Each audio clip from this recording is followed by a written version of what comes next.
Yo, what up? Welcome to MMA Unrivaled.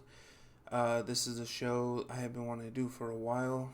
Um, First and foremost, my name is Danny Guzman, aka Danny Ray.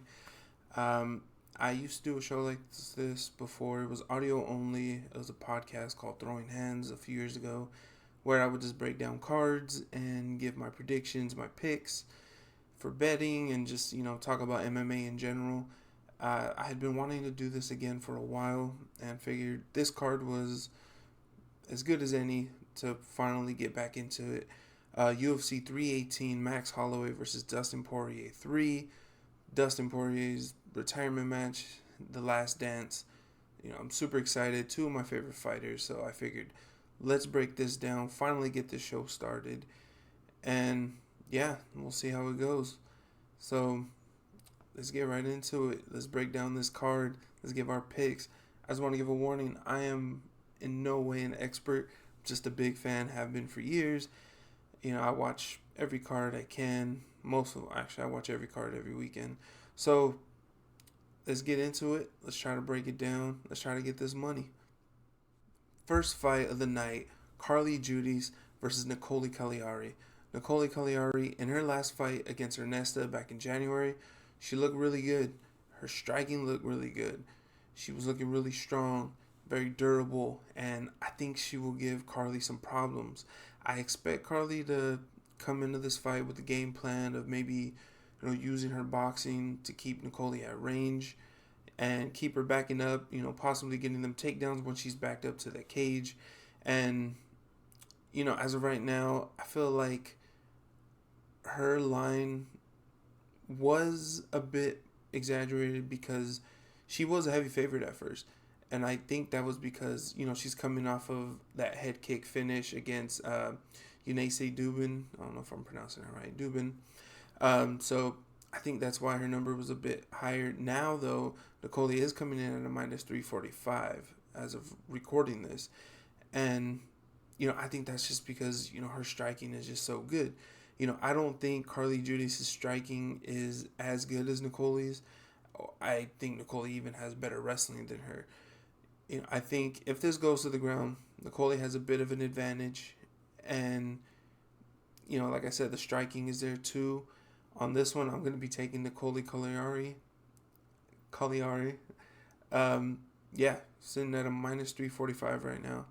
I think she's a solid pick. Next up, we got Bruno Ferreira versus Jackson McVeigh. Jackson McVeigh making his UFC debut against Bruno Ferreira. This guy is 6-0, all finishes. He has good striking, good ground game. He's coming in as a super heavy underdog, as a plus 410 as of today.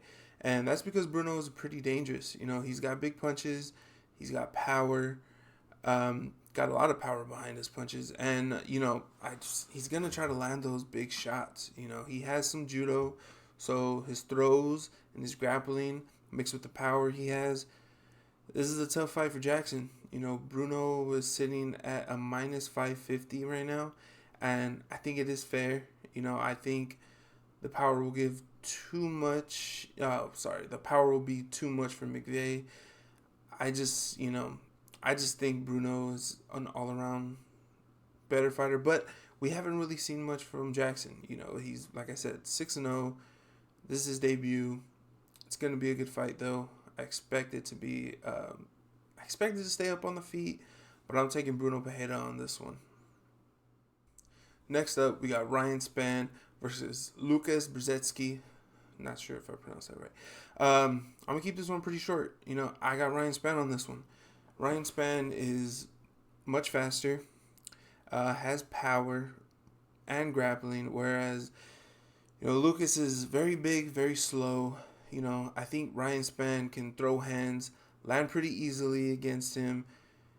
Just overall, just sort of overwhelm him. Like I said, he's way faster.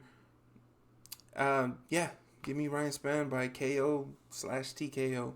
He's sitting at a minus 238 right now. Another favorite, but I'll take that KO win. Next up, we got Jimmy Crute versus Marcin Prachnio. Jimmy Crute has not won a fight since 2020. It's been 5 years, almost 5 years. You know, the last win was that first round KO against Bukaskis. Since then, like I said, he's not won a fight. You know, he had a draw in his last fight where he had a 10-8 round in the first and ended up losing the second and third, which ended up in a draw. Now, Prognio, who does have some decent hands, is coming off of a submission loss to Bukaskis back in 2024. I don't feel like the betting line on this one is super accurate. You know, I don't know if Jimmy Crute can be trusted as that much of a favorite, minus 325 right now. I don't know if I trust it. I don't know. It's just, you know, like I said, not winning a fight in 5 years, to come in as a heavy favorite like this, I don't really trust it. But he is the younger fighter, and I guess if he can get it to the ground, maybe he get a submission, but he couldn't get the finish in his last fight when it went to the ground. So I'm not, like I said, I'm not 100% sold on it. I think I'm gonna go with the dog on this one, man. Give me Prognio by KO. I'll even say KO. Plus 260 right now. By KO is a plus 650. It's a risk, but we take the dogs over here. Give me Prognio by KO. Next up, we got Adam Fugit versus Islam Dulatov. Islam is a well-rounded fighter. He throws big strikes and combinations. He'll pressure you. He also has great grappling. You know, I really think Islam wins this one by submission. Maybe not round one because Adam is a good fighter, but maybe second or third round. You know, I could see him getting it. You know, I can see him getting that submission. You know, to me, he's just too complete of a fighter. You know, he's really, like I said, really well-rounded. I think he's going to be a problem for Adam. You know, give me Islam by submission, minus 625 right now. Next up, we got Atiba Gautier versus Robert Valentin. The only way I can really see Valentin winning this is if he can get Atiba down super early. If not, I think Atiba will 100% outclass him with the striking. I think he's too good, too precise, and calculated with his strikes. If he gets taken down, I think he runs into some problems. His ground game isn't too great, but I think the striking will be a problem for Robert Valentin. Yeah, simple. I'm taking Atiba by KO, minus 550 on this one. Next up, we got Francisco Prado versus Nikolai Vereteknikov. I butchered that name. Francisco Prado is going to be the quicker striker here with his volume and his output. I see him winning this one hopefully by finish, but I can definitely see it being a decision win. I just think his striking is ahead of Nikolai's, and yeah, I think he gets it done. He's sitting at a minus 142 right now. Give me Prado on this one. Next up, we got Brendan Allen versus Marvin Vettori. These two already fought last year in the casino, if y'all seen that clip. You know, now they get to do it in the octagon. Marvin Vettori, he has a tough chin. Doesn't really have power in his punches. A lot of volume, though. You know, he has wrestling and grappling if he needs to use it. He doesn't really use it as much, though. He will most likely just keep moving forward, stay in front of you while he takes them hits. You know, he'll throw his volume, counter punches. Brendan Allen just, you know, he just might be the better boxer here. You know, Vettori, he's got good grappling. Like I said, he can definitely take it to the ground if he needs to. But this one's kind of tough. You know, I'm not sure if I'll be betting on this one. You know, like I said, if Brendan Allen can avoid, you know, the big punches from Marvin, but like I said, he doesn't really have too much power there. I see Brendan Allen winning this. He is a minus 198, so he is the favorite here. But I just don't really see a way. I mean, decision, you know, Marvin Vettori could probably outbox him, but I just think Brendan Allen has the better striking. So I'm going to take Brendan Allen on this one, minus 198. Next up, we got Kyler Phillips versus Vinicius Oliveira. This is a great fight. I'm excited for this one. Kyler, he has good wrestling, good grappling. He can really do some great work on the ground, but he does slow down a bit in the later rounds. Whereas Vinicius, he gets taken down, but he's able to get back up and take the fight where he wants it to be. Get back on the feet. He'll stay in your grill. He'll throw them heavy shots, put pressure on his opponents. He's pretty big for the weight class too. And I feel even if Kyler does take him down, he won't have a problem getting back up, putting the pressure on him and wearing him down, just outclassing him, most likely getting a finish. In fact, that's what I'll take. I'll take Vinicius Oliveira on this one, minus 148. Give me a KO on that. Next up, we got Michael Johnson versus Daniel Zellhuber. Daniel Zellhuber is a striker, who has good range. He's lanky, he's tall. It's good from the outside. He does have good grappling if he needs to use it, but he is a great, durable fighter. He's going up against Michael Johnson, who is older, but, still a great fighter. He has power. He knows how to box, and he knows how to wrestle, grapple. He's a veteran in the game, man. I can see him sort of keeping up with Zellhuber, maybe landing some shots, but I'm going to take Daniel on this one. He's just younger, faster, a better striker in my opinion. He's a heavy favorite, minus 575, so you're not making much on this one. So I wouldn't be mad if you took Michael Johnson on this one, especially as a dog, because you never know. He is sort of hot and cold sometimes. Me personally, I'm taking Daniel Zellhuber on this one. Heavy favorite, minus 575. Next up, we got Dan Ige versus Patricio Pitbull. I'm a Dan Ige fan, man. He's a badass who has good power. He's a tough fighter. And, Patricio Pitbull, he's a tough fighter, too. Look at his record, 36-8. But in his last fight, if we're being honest, he did not look great. Yair Rodriguez is just put it on him. I don't know if it's the age. He is 38. Some people also say the level of competition in the UFC is much more difficult than any other organizations, which for the most part, yeah, I would agree. So him coming from Bellator, UFC is just a lot tougher, but it is a different fight on this one from Yair. If Pitbull fights like he did against Yair, though, he will get knocked out. If he can't fight the way he did in the last fight. But, Yair, he was really giving Pitbull trouble with them kicks and keeping him at range. He's a lot taller.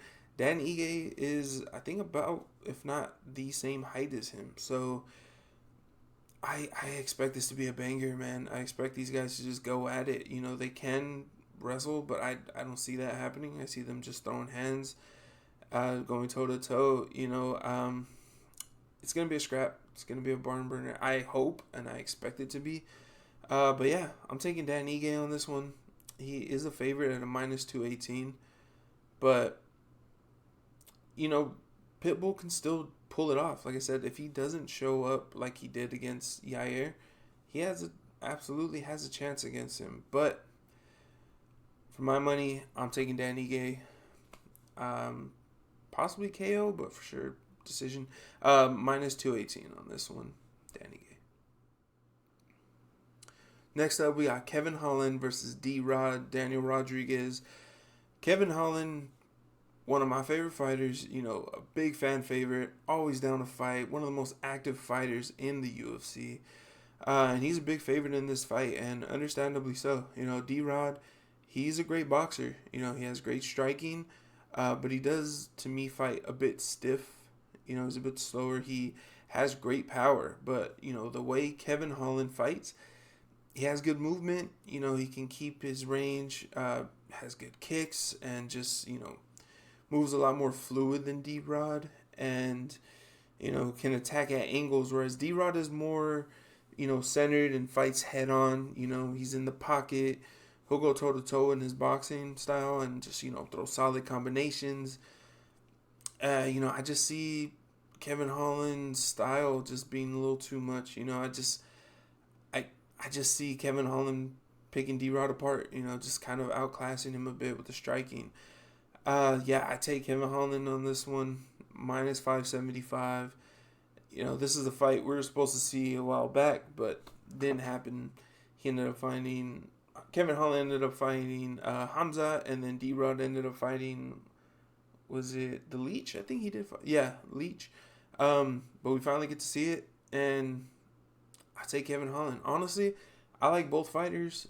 I wouldn't be mad if you pick D-Rod, especially at plus money like that. Like I said, he has power. He has the power to do it. It's just, is he able to catch Holland? Holland also has ground game. So if it went there, I feel like he can outclass Daniel Rodriguez. So I'm just taking Kevin Holland on this one. Shout out Kevin Holland, man. Next up is the co-main event. Paulo Costa versus Roman Kopylov. Me personally, I think the Kevin Holland D-Rod fight should have been co-main, but this can be a great fight. Paulo Costa he's come out and said, he's going to be changing his ways, that he's going back to being the aggressor and going out there and showing his power, finishing fights. And I think if he does do that, if he stays true to his word, he definitely has a chance to win. Kopylov is a great fighter. He has great kicks and, throws at high volume, but he does sort of slow down a bit, towards the later rounds. If Paulo Costa is, he is pretty durable, and if he does it, I think he could get a finish later in the later rounds. It's very possible, I think, but again, it all depends on what version of Costa we get on Saturday.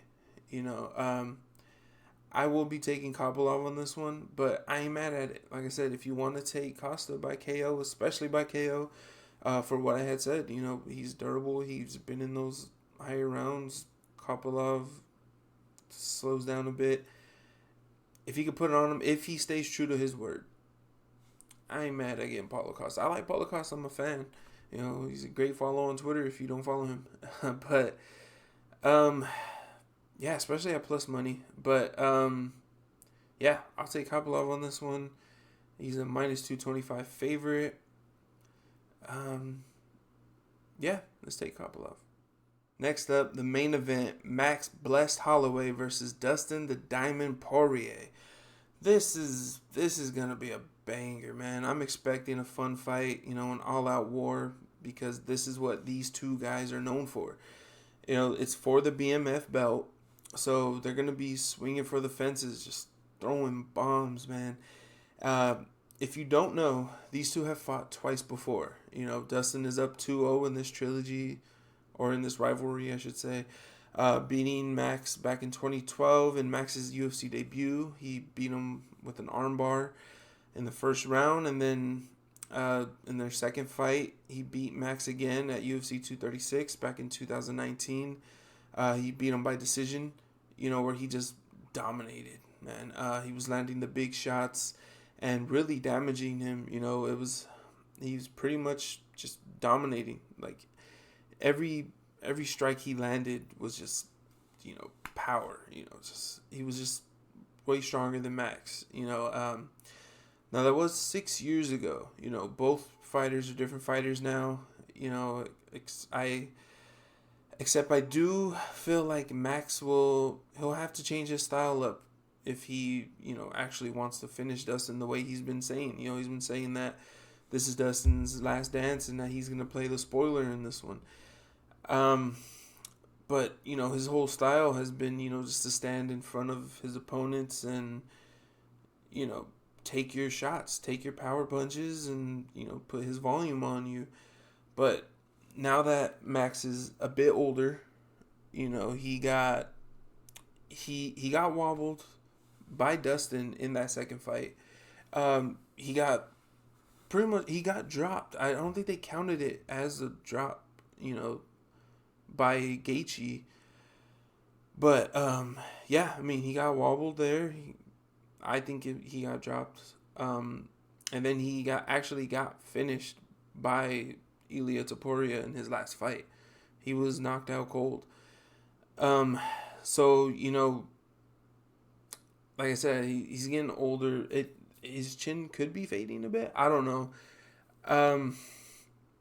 Who knows? Who knows how his chin is holding up. But I'm a huge Max fan. I'm saying all this, but that's my GOAT. Max is my guy. His streak that he was on was legendary. Being able to watch that was, crazy. He's my guy. But I gotta say, Dustin is the better boxer here. He has more power. He has size. Actually, Max looks pretty big. He came, if you've been watching Embedded, the fight week stuff, he does look pretty big. Even Dustin said it. He's like, yeah, he's a big boy. But if Max is gonna try to stand and bang with Dustin, I think he'll get KO'd again. I will say, though, you can never count Max out. Everyone was counting him out against Gaethje, and then he went out there and gave us one of, if not the greatest KO of all time. I personally think it's the greatest KO of all time. And he was completely dominating Gaethje leading up to that moment too. And he didn't have to go and point to the center of the ring and say, we're gonna do this right here, right now. But that's what the BMF does, and he did it. And again, landed the greatest KO of all time. But Max is smart. He has a strategy. I'm sure. Coming in as he's coming in as a favorite on this one, which is crazy to be the favorite when you're 0-2 in this rivalry. So all that being said, I love Max. It sucks that these two have to fight each other and that it has to go down this way. But I do kind of think Dustin wins this, man. Like I said, if they're gonna just sit there and exchange blows like that, it's gonna be by KO. A lot of people do say once you get that first KO, your chin's never really the same. Max is built different, but you never know. You know what I mean? Especially going up against somebody as strong as Dustin. I think he could catch Max, with some power shots and put him away within 3 rounds, maybe. Damn, I feel gross even just saying that, man. Max is my boy. I love both these guys, man. This is a great fight. I can't wait, man. But either way, it's just, if I'm from a betting perspective, I'm going Dustin, but like I said, you can't count Max out. I keep going back and forth because I love both these guys, man. But if I'm going to put my money on it, I'm going to go Dustin by KO on this one, who is a plus 114. It's pretty close, but yeah, he's a dog on this one. But yeah, that was it. That was a breakdown. It's the first one. I'm going to get used to it. This dropped on a Friday, but I'm going to try to go for maybe Thursdays, possibly Wednesdays. I'm not sure. This is my first one. A little nervous being on camera and everything for this, even though I've done podcasts and stuff before. But, these will get better. I'll get more back into my rhythm again from doing these. So, hope you enjoyed it. Hope we make some money here, Let's get this money. Let's get this bread. Yeah. Thanks for watching. Make sure you like, follow, subscribe, all that stuff. And yeah, we'll see you on the next one.